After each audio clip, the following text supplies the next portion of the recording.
Cab over wheels.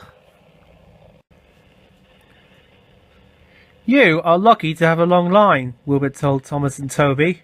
Mine is only 1.5 miles long, with a station at Yorkshire and another at Litney. The scenery is superb though, and my driver says it's better up the valley. Our volunteers are going to open that bit too. They worked hard, but it takes a long time. One of Wilbur's first jobs was at the Lent mine. Don't pass the danger notice, Thomas said. I fell down a mine once. Wilbur smiled. I've worked in a colliery, he said, so I know about danger signs. But, he added, there was once an engine who thought he knew better. What happened? Asked Toby and Thomas. Wilbur paused. This engine didn't have a name, he began. Just a number, 16, and he worked in the steel works. One of the jobs that 16 and his friends had to do was to take the waste from the works in special trucks to a place they called the tip. Well, went on Wilbert, 16 got tired of always stopping in the same place. He tried to go further, but his driver always prevented him. The other engines tried to stop him too. If you notice there's danger, you shouldn't pass it, they said. 16 paid no attention. Don't be stupid, said his driver. We mustn't go past the notice, or goodness knows where we shall end up. But 16 wanted to know. Puh! He scoffed. I can take care of myself.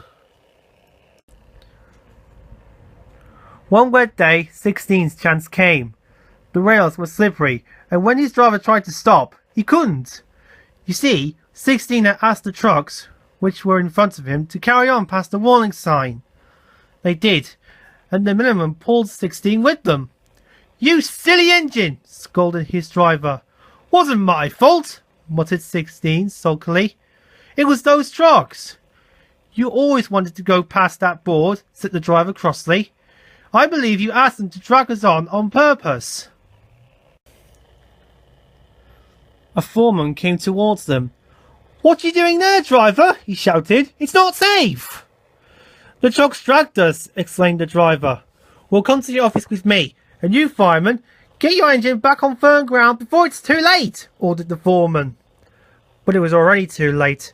As the foreman walked away, the earth beneath 16's wheels sank, and the rails sagged. A small rush of stone clattered away to the bottom of the bank.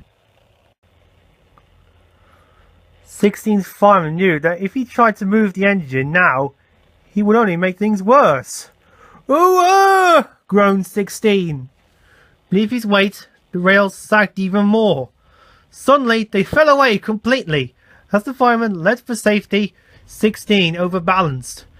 The coupling between him and the trucks broke, and he rolled cab over wheels down the bank.